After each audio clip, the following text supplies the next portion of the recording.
Hello everyone, LD3 back with you for another video. Today we are back in the Golf Club 2 here, and we are playing one of the best courses in the world, if not the best course in the world. It's probably in my top 5 places, like, on my bucket list, to be honest with you. Top 5 bucket list to play. And I can't believe I actually guessed that right. I'm pretty happy about myself that I guessed that. We are playing Pebble Beach Golf Links. Monterey Peninsula in Pebble Beach, one of the flagship events on the PGA Tour. It's one of the best courses in the world. Has hosted a bunch of majors. Most recently, I think the 2010 U.S. Open. If I remember correctly, I believe the last U.S. Open was 2010. Sorry, I just have to make sure stuff is still working. Yep, there we go. Yeah, because for some reason the past couple days I got the new wires for my Yeti. Sometimes if I hit it the wrong way, it just stops recording. So I just need to make sure that was still working, and it is. So we are good to go, and we should get a par on the first hole, and we do. Good start there. Very good start there. Pebble Beach, I wouldn't say the most difficult course in the world, but on windy days, it can absolutely be a burden.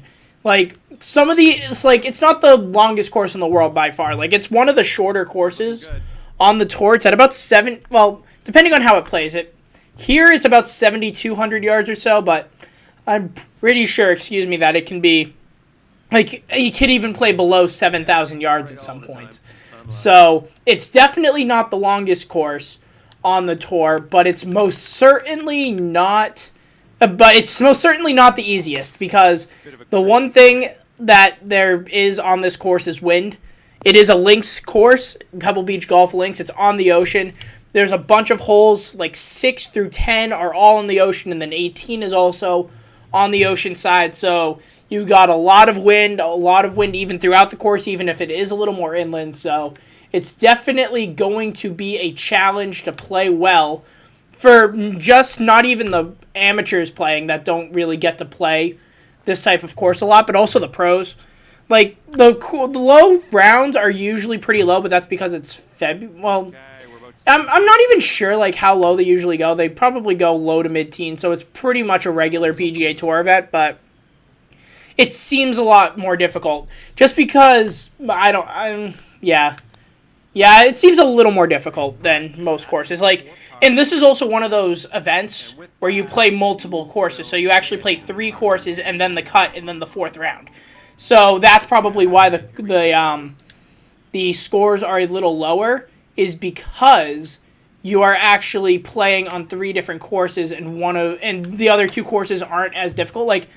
Monterey Bay, I think, is the other one, and then Spyglass, I believe, are the other 2 courses, if I remember correctly. Let me check my handy-dandy PGA Tour app. I'm pretty sure those are the other 2 courses that they're playing. Monterey Peninsula, Monterey Bay, something like that, and then Spyglass are the other 2. Please tell me I'm right.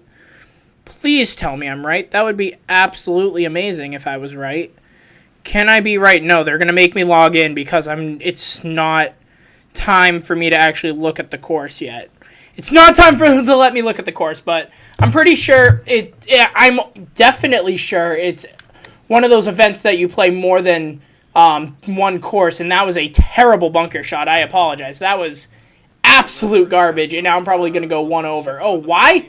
This is something that bugs me. For some reason, they give me the pitch shot here, and I almost did it again where I was going to do a chip shot, but apparently they're nah, you're going to do a pitch shot. And they're not even... Oh, wait, I got to go to, the lob wedge. And, yep, there... I did it again. Chip. I want a chip. I don't want to pitch. I want a chip. And sometimes they make me pitch it for no reason, and it flies 20 yards over the green when it's supposed to be a 7-yard pitch shot, a 7-yard chip, and I lose strokes that way. That is a bogey there. A little disappointing, not gonna lie, but honestly, if I shoot even par today, I will be very, very, very happy with the result. But yeah, Pebble Beach, very historic. Actually, 4 through 10 are all on the ocean. Wow, there are a lot more holes on the ocean side than I expected. But yeah, Pebble Beach, one of the most famous courses in all of the world. Tiger Woods dominated here, winning by 15 strokes in the 2000 U.S. Open. What else? We got, Dustin Johnson's won here, Jordan Spieth's won here, Phil Mickelson's won here. Tiger's won here on multiple occasions. I remember the 2000, I believe it's in early 2000s Pebble Beach Pro-Am where he was 4 down with 4 to go and came back and won the whole thing. I think he went eagle, birdie, birdie, birdie to finish off or something like that. Something crazy like that. He definitely holed out on 15. So he absolutely had a crazy end to that tournament, and he ended up winning. It might have been 2000. He might have had 2 things go on in 2000. He won twice at Pebble Beach in 2000. I'm not sure. It was definitely in Tiger's dominant era. So that is all I've got to say on that. Where is this? This is front left, so I'm not sure 182 is going to get there, but with the 21 feet down, I'm going to go with it. It's probably better to be shorter than longer on this hole, and if I can get a little bit of a jump, I can get it on the green and get it pretty close. That's not bad. That is a really good shot, actually. If that stays right there, that's about 10, 15 feet for birdie. Absolutely will take it. But yeah, this course, one of my favorite courses of all time. Number one, just because of the history behind it. I think 1919 was when the course opened, so it's one of the earlier courses on the West Coast. So good for you on that, Pebble Beach. It has some of the coolest holes out there. This hole right here is probably my favorite hole on the course, and it's not even that it's a kind of weird hole because it has the one fairway, and then you got to go super elevated to hit your second shot, either your approach or your third shot in. Oh, I kicked out of the bunker. I will take that. I will take that. But see, I'm still 260 yards away. Yikes. And I got a little bit of a draw here, so I'm not even sure I'm going to get the height to get it up on top of the hill here. That's how bad it is. Oh, nope, I'm going to be perfectly fine. But yeah, see, my 3-wood, which would normally go 240 out of this rough, probably a little over 210, about 200 carry. Nice. It goes 207 finishing with 175 carry, just because of how elevated it is. And I like the elevated second shot, playing the earlier Tiger Woods games and stuff like that. I love playing this course, just because of the craziness. And then the next hole after this is 100-yard. Oh wow, that was almost in for an eagle there. That would have been crazy, but this one's 100-yard par 3. You don't see that on the PGA Tour. It's like a postage stamp. Small green 100-yard par 3, and depending on the day, you could be hitting anywhere from a lob wedge to a 4-iron. I've seen people hit chunk 4-irons because there's 30-mile-an-hour winds in the face, and there's almost no way you can get a wedge down there because it's going to go straight up in the air and fall straight back down and land 50 yards short. So you're going to have to hit a chip iron into this hole. It's some of the craziest stuff I've ever seen. 109 yards. In the U.S. Open, it actually played under 100 yards. It was the first U.S. Open hole to ever play under 100 yards. I'm not sure in all time, but I'm pretty sure definitely in the modern era. It was, I believe, the first U.S. Open course to ever play a hole to play under 100 yards. It might have been the first all time. I'm not sure. And that's okay. No, not really. It didn't even hit the green. So that's pretty disappointing. I'm sorry, Mike. I'm sorry, Mr. Microphone. I apologize for smacking you there. I was just trying to get my hand to my controller, and I was unable to do so. Get in. Ooh, it lipped out. That actually hit a little bit of a deflection there, so it kind of lipped out, but you know what? I will take it. It's perfectly fine. This should be another par on the scorecard. Please let it be. Of course it's not. Hanging my head in shame as I should because I just missed that. How the heck did I just miss that? That makes no sense, but yeah, I love this course. I love this event because you get all the celebrities out there too playing, and it's a lot of fun to watch. There's more than one tournament going on. You have the amateur tournament going on, and I kind of like to watch that tournament a little bit too and be like, hey, who's on the leaderboard here? And it's kind of interesting to see when the leaderboard for the amateur tournament is completely different from the pro leaderboard, because the amateur tournament is based on handicap score, best ball between the pro and the amateur. So if the amateur has a low or like a pretty high handicap and then absolutely dominates on the course, he could be getting like 2 under par like a couple times per hole, or like a couple holes he could be getting 2 under par when he's making a regular par. That's a solid second shot there. What a hop and what way to get straight up there. I gotta focus on this birdie putt here. I have not been playing well. I'm 2 over par. And I'm not gonna make that putt either.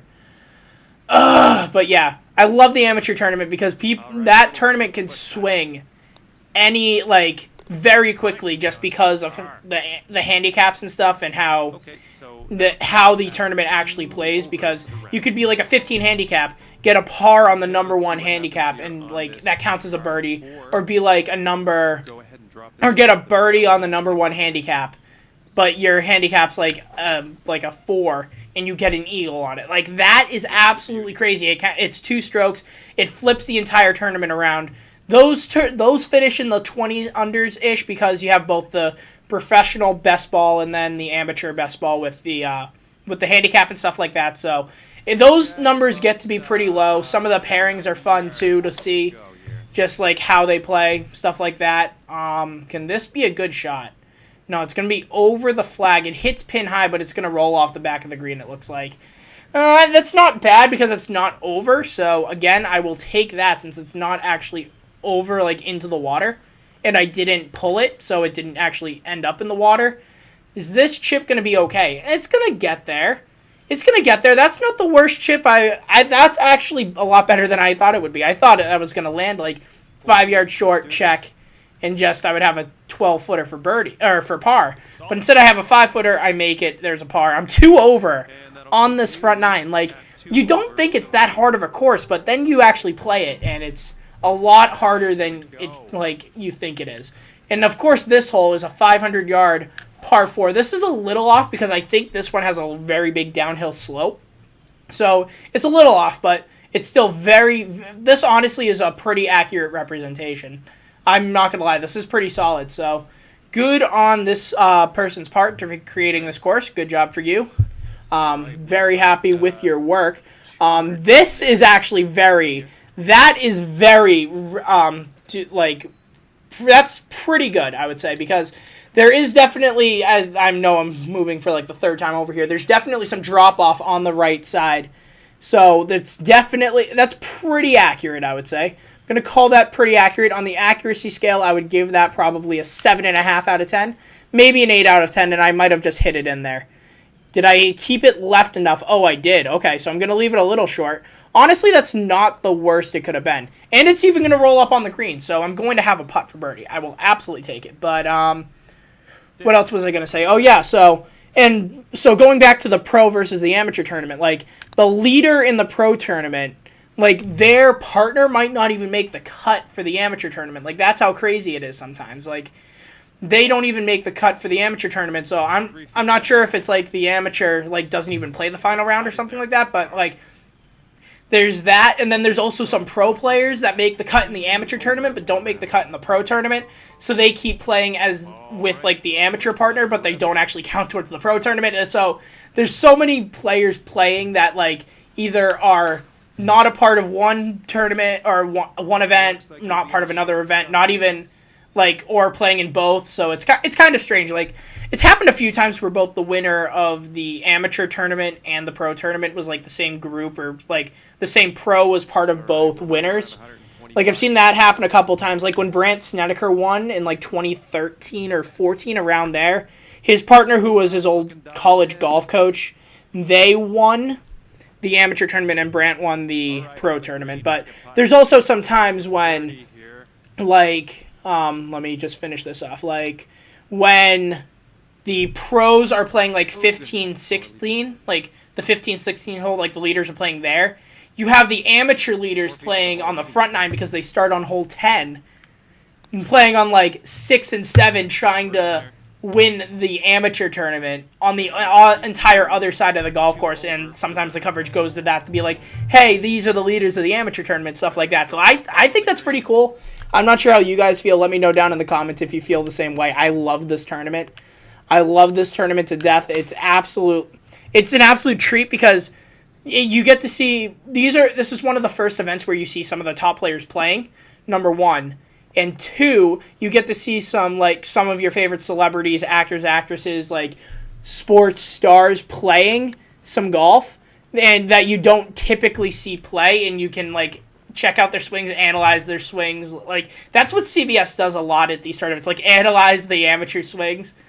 And like that's pretty cool to me. I enjoy that. That's fun. That's a lot of fun because you can even learn some stuff from the amateurs playing. Like you can even learn some stuff for your game from the people that don't play half as much as you do, but they have like just natural born swings and they just absolutely crush the ball, and it's absolutely amazing. And another bogey there, which is kind of disappointing. Again, I was hoping for even par today, but it's definitely not looking like it's going to be that. The greens are a lot tougher than I thought.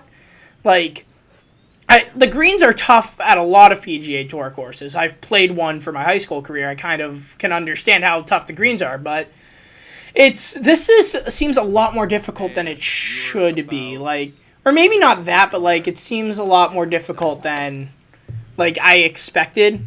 Like Pebble Beach, it's on the ocean, so the greens should be a little flatter just to make putting actually like people can actually make putts, but it doesn't even seem like I can make anything outside of like 9 feet for some reason. I don't know why. It's maybe just because I'm off on my game today. That's probably the reason. Like that putt probably would have gone in if I didn't push it 3 feet to the left. And now it's a 6-foot putt for par, in which it probably should have gone in. And we're going to make it, so that's another par. But what is it now? 10 pars and 3 bogeys, so it's like, it's not the worst round I've played. Like, you guys, when I first played this game, you guys know how bad I was at some of these holes. Like, made doubles, triples. I think I even made a quadruple bogey at one point when I first got this game. So, definitely playing a lot better, but it's still definitely not where I should be playing. Like, if I practiced more, I would be absolutely killing it, but yeah, I have school to worry about. I have FIFA to be playing for you guys, so I have a lot of homework for classes and stuff I need to worry about, so I don't really have that too much time to be doing this, but I wish I had more time, to be honest with you, because I would like to put out better performances, but sometimes that just doesn't happen, and this is going to be way over the green. This is way over the green. Sit down. Sit down, ball. Is that going to roll back on? No, it's not. Because I saw the hill sloping up a little bit, so I'm like, maybe if I got high enough on the hill, it might have rolled back down, but not the case. We're going to try and putt, and that's not even going to be close. Yikes. Oh, what? Oh, boy. Yeah, I'm not even sure, practicing would have helped me on that one. I wasn't even close. I was not even close. I needed to play it another 10 feet to the left, and then also do, half the power that I did. Is this a straight putt? Are they telling me this is supposed to be a straight putt? I think they are, so I'm going to play it as straight. And nope, it goes left. It goes left. Game, you lied to me. Game, you have lied to me. You told me it was a straight putt, and it goes 2 feet to the left. What are you doing, game? What are you doing? Please stop lying to my face. That's another bogey. Again, not making doubles or triples. That's kind of what I like to do in my real life when playing golf, too. Try to avoid the doubles and triples. If I can make, 9 pars and 9 bogeys, that's a great round for me. In this game, it isn't. In this game, it's not. I want to be making birdies and avoiding the bogeys because I want to play this kind of how a professional would and, actually, try to get a low score. But in real life, if I make all bogeys or, the majority pars and then a couple bogeys here and there, yes, please, give me that. If you told me 75, 76 with 14 pars and 4 bogeys, and you wouldn't have to play the rest of the round, boom, I'll take that for a competitive score. Yes, please, get me out of there. I will absolutely take that score. But if I'm playing for fun and a couple of doubles happen here and there, oh well. But if I'm playing in a competitive round and you tell me pars and bogeys and maybe a birdie here or there, yes, give it to me. I'm leaving. Yeah, I will pay the money to take that score. Yes, I will. And that was a poor shot. That pot bunker on 15 is kind of weird. I don't mind it that much, but once you get into it, it's not great. That's got to sit down. Oh, it hit the flag. Oh, that hit the flag stick. Are you kidding me? Oh, if I was able to make a birdie off hitting the flag stick on that one, I would have absolutely taken it, but it's only a par. It's only a par. We're still 4 over.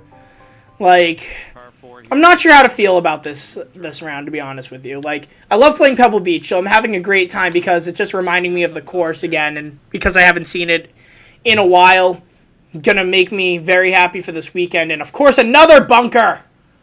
Ah, another bunker. Whatever. Okay, what are you gonna do? Whatever. Now I'm going to have to try to hit 150 yards over this lip. Wind in the face. We're going to go 182 and just see how we do. 182, and we'll see how we do. We're going to be a little short. A little short. It's going to bounce up. It's going to be a little shorter than pin high, but not the worst chip we could have. Let's see if we can just pop it on. Boom. Oh, that's beautiful. If it slows down, are you kidding me? Are you actually kidding me with that game? Come on. Come on. You gotta be a little better than that. Now we're gonna be putting out of the rough. We are gonna be putting out of the rough, and we're gonna make par out of it. Yes, let's go. I will take it. I'm fist pumping just like my dude in the game. Thank you very much, but I'm very upset about not even getting a birdie in this round. I've had the chances too. I've had the chances in this round. I just haven't been able to capitalize on the opportunities that I've had to make birdies. Can this be close? Excuse me. Can this get close? Can this get close? That might be close. Okay, it kicks a little to the left, but it's going to be just off the fringe, and I should be able to putt that. I should be able to putt that. It is about 15 feet for birdie. We got to aim it over here, and we're going to do that. Can that go in? No. No, I hit it just a little too hard, and now it's going to be rolling all the way down, isn't it? Okay, that's not as much of a roll as I thought, but it's still pretty bad. It's still not a great putt, especially when I'm going to have that coming back. I am going to make it, so good for me there, but not... Again, my putting. My putting in this game. Honestly, if I just practice my putting in this game, just a few minutes a day, practice my putting, that might be even better, because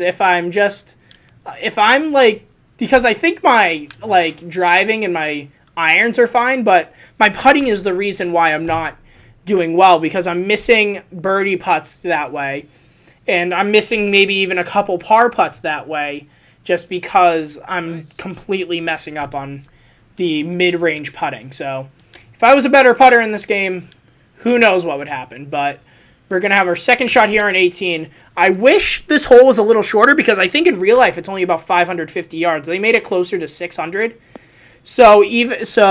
And the wind's in the face, so even if it was 550, I probably wouldn't have made it, but who knows? I could have made it still. Who knows?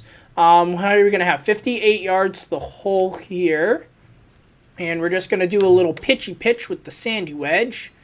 Try to get it close. Can it hop up near the hole? Ooh, that was a very good jump. And that should be our first and only birdie of the round. Can it actually be a birdie? Can I not miss this putt, please? Yes, I made a 2-footer for birdie. Yay!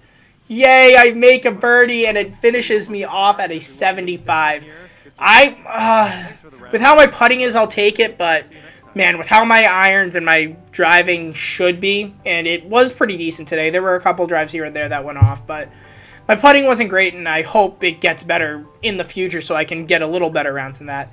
But yeah, enjoy the Pebble Beach Pro-Am this week. Let me know down in the comments who you're rooting for. Let me know any topics you want me to discuss on these videos so that I just have more topics to discuss. This was a fine week because Pebble Beach, I love Pebble Beach, and I love talking about it, and I love talking about the course, so that's fine. But if you guys have any more suggestions for topics you want me to discuss on these golf videos, they don't even have to be golf related, just any topic in general, let me know down in the comments. That would be greatly appreciated. And yeah, that is going to do it here for me. So if you guys enjoyed the video, go ahead and drop it with a like. Go ahead and subscribe if you want to see more from me. And I will see you guys with a new video real soon. Bye.